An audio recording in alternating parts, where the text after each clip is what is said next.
There's so much crazy shit. So anyways, but she did it. And again, like, so glad, like, that I don't always have to be like right or do it my way. As my wife, was all about the like midwives and all this stuff. And I'm like, baby, this is the US. Like, you know, we have all these things because it's medicine. And right. Let's go to like a facility. Right. Right. that has like medical equipment. Emergency rooms. And now I have a complete, different understanding of that. Luckily, because I didn't fight it, I was just like, okay, well, like, you're going to be giving birth. So, you know, I don't know. It's not me. That? Oh, really? So you rock the midwife and the and it was amazing. Did you go with the doula at home or? No, we did it. I mean, we were there for, obviously we stayed at home as long as you can, right? Right. They just send you back. But, it was incredible experience to be there. And, man, you know, it's awesome. This is great. It was I'm a going to sit back time, here. I'm just going to put my arms back in my head back in my arms and listen to you two dudes. Are you a Kaiser guy? Geek out about childbirth. Well, I mean, I am. I had two at Kaiser. Because Santa Rosa, and we had this woman, Sarah, who was, who my wife wanted. Like, she had everything, like, was put together without me knowing. She's like, so we're going to go meet this person and da-da-da. Oh, nice. Like, and we met him and it all, and everything worked out perfectly, you know? That's amazing in itself. Yeah. Because come to find out, it didn't work. Happens. I don't know if I should say perfectly because, I mean, I'm sure she doesn't feel that way because we showed, you know, it was easy for me. We had a birth like when 24 we had babies. hours after we showed up at the hospital, and she had been having, you know, contractions for almost 24 hours before that. Did she go with the epidural? No. Oh, really? It was all, she's a hero. It was all, it's 180 degrees different than my childbirth. A tip of the hat. My wife, my first direction. But I'll tell you, you get those doctors in there. You get those doctors in there and they're like, they want you to do that stuff. They totally, that's why you like got the plan, right? And if you go through but yeah, most of the time, like if the doctor's in there, he'll throw that out. Anyways, I don't want to get into a whole thing about that. But, the classes from Kaiser were horrible. Oh, they don't tell you anything. We got to know like some people in our class. Yeah, but the teachers like don't tell you they don't tell you anything. It was kind of sad to be in there, and like I didn't want to do these extra classes my wife was telling me to do, and I did them, and it's like so glad that I did. Yeah, we would have been happy with the covering of the bulb syringe. Didn't know what that was for. What do you mean? Is that for the baby? Epidural? No, the bulb syringe is, so what happened is our first son, when we brought him home, the first night he was choking on his saliva. Oh. And that's how you clear out their nose. Clear it out. Yeah. Oh, yeah. We have one of those. Yeah, it was back to the hospital for us. So. Oh. Well, she rocked it, and now she's rocking momhood, and Julian is too. He's being super duper supportive. Tell us about this, Julian's first, what did you call it? Your podcast that you want to do? Yeah. Julian's first. Jules. No. Dad rules. New dad rules with Jules. Yeah, or Jules. New dad rules. He had a great point. And this is funny because as a mother, especially a mother who nursed her baby for 2 years, like a lot of time you spend, you know, you bond with your kid, but let's be honest, we also like we're on our phone and we're like, this is happening. Somebody help me. And there's 8 bajillion websites and apps to help mothers answer questions about what if and that, and, you know, just new mom stuff. He realized that there's really not a lot of that support for dads, right? Well, there is somewhat, like there's some other things that my wife had me go to. Like I get things for dad support groups and things like that. But if you don't know about that network already, like the other people that were sitting in my Kaiser class that were just like nodding to. Oh, like Baby Center, if I remember right. Baby Center? The birthing center? No, Baby Center was a forum. He's talking more about, but kind of more specific to dads. Gotcha. Dads. I had that, and it was called Buka because I knew that he had 20 children. Yeah, that's a good way to go. That is another way to go. He'll tell you, I called him a lot because I'm like, so you've had like 6 or 8 of these things, you know, what's your advice? What do I do? Yeah. Yeah. Well, and Julian's a great example, but you probably don't have a huge network, like support network here in Petaluma yet, because you're fairly new. Neither did my wife. Yeah, you know, I think it's a good idea. Tell us about it. We keep interrupting you. About that's what we do here. Like, what's the thing? Is it an app? Is it no? What do you want to do? I mean, you mean for the dad? Yeah, dad. Dad this rules. is the baby brain. Wake up. The story Dad is, brain? Dad brain. Dad brain. Yeah, baby brain. What are you trying to say? Is just people, telling their story a little about what they do, but then what they've learned about being a father, whether it's your first time with an infant like me or someone like Buka who has 50 kids. Right. And I know. And he doesn't know any of the mothers. They all just get shipped to his house. I know somebody like that. No, he's dope. He's a good dude. Yeah. But you know what I mean? Just something so that, those would be great stories. You get to hear a little bit about the person and how their life changed up. How did they wind up with, the situation they're in, and what is it that they've learned that they didn't know about? My one thing that I tell people is don't just listen to people and what they tell you. You got to go out there and kind of look in the different areas, because if you just listen to people that say, "Oh, welcome to the club. Oh, your life's going to change," man, that's just the easy well, stuff too. Yeah. One of my friends finally said, "You're going to be an amazing dad and you're going to love it." And I was like, "You're right." I'm going to make a point to you though, and that is not, and I've come to find this out because I was jazzed about having kids, is not everybody has that. Not everybody, it doesn't.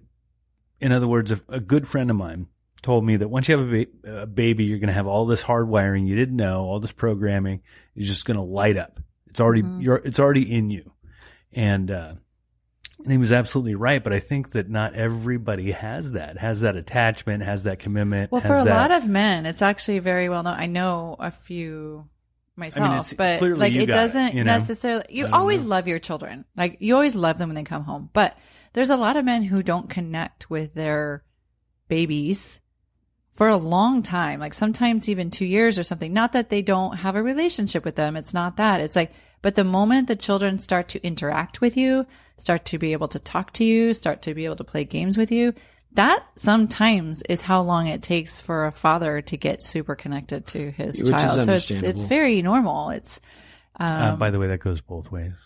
Some mothers don't have the connections that I think is probably typical. Yeah, I don't know. I'm not a scientist, but I would say that's probably rare. Those are anomalies. I would also going back to your comment about advice, and this is what I would say to anybody anyway, regardless of whether it's about babies or work or whatever. A lot of people have an opinion about the experiences that you are going to have. And necessarily, you might feel this way, or you're going to feel that way, or whatever it is. Sometimes, especially as new parents, we listen to what somebody says. Somebody gives you a piece of advice, for example. And I'll use an obvious one, and that is like how long to breastfeed, right? This is just an obvious example, but what works for other people doesn't necessarily work for you. So it does require, like, you're going to get 7 different opinions about what you should do in any particular situation. You then have to be like, you have to kind of dig deep. That doesn't work for me, or that doesn't something different. Yes, it's great that was your experience. That's not how I'm wired, or that doesn't feel good intuitively to me, or not because it's bad, but because that's just not the way I do things. Another obvious example is like, do you co-sleep with your babies? Do you not? It's like, it's different for everybody. And there's not really everybody's willing to give you an opinion.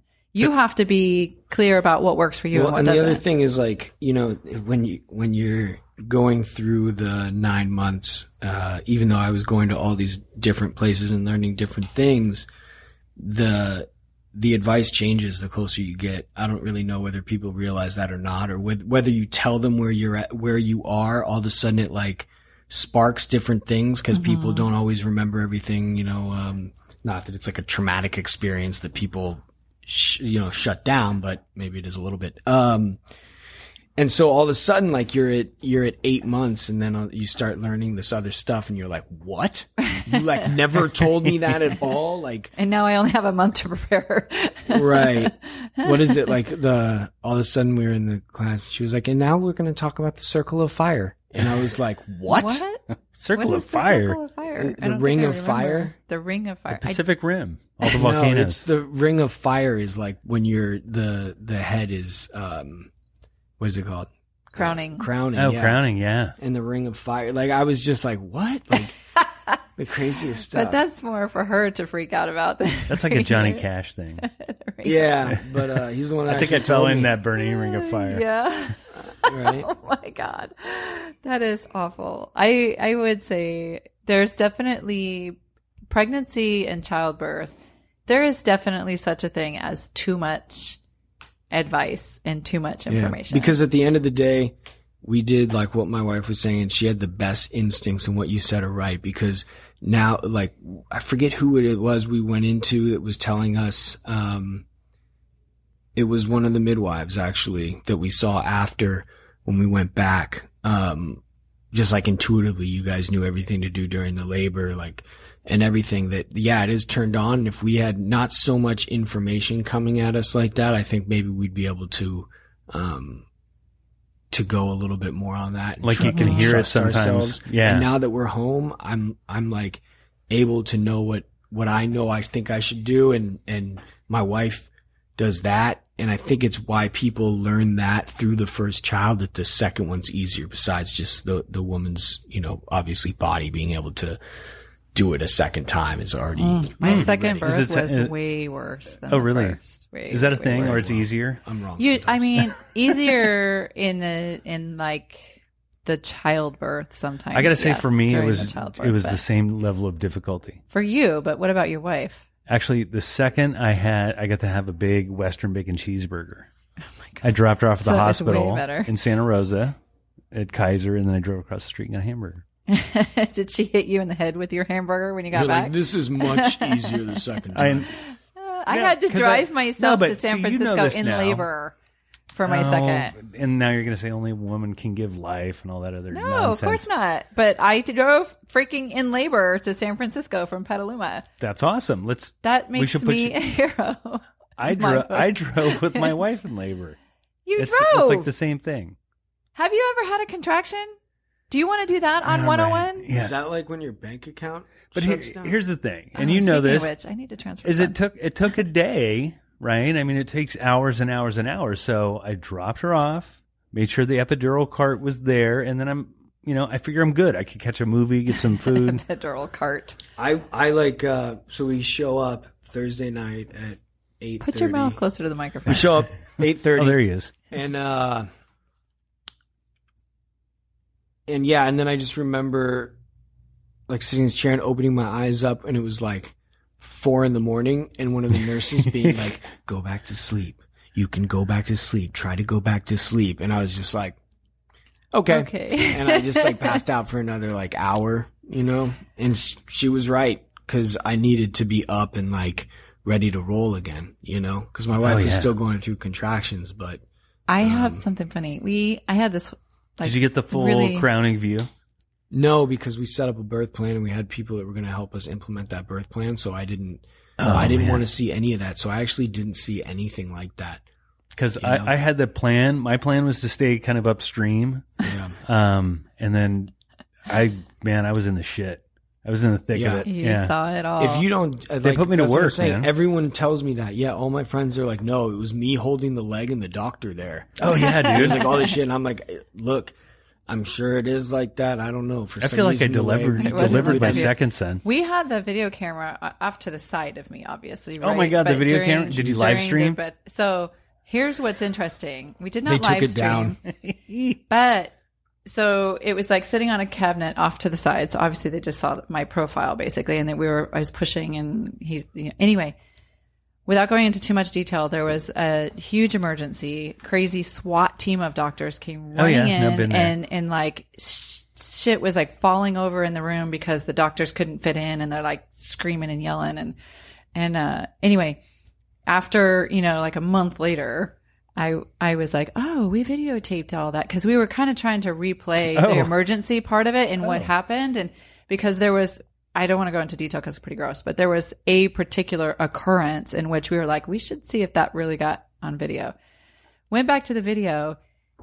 When that happened and the SWAT team came in, right, the video somehow got knocked over and stopped. So literally all of totally that Blair part, Witch. all of that part got missed. So the only thing you see on the video is like hours upon hours of me in labor and then pushing, and like it was all very serene. And it's like when the grizzly man got eaten by the bear. But yeah, it was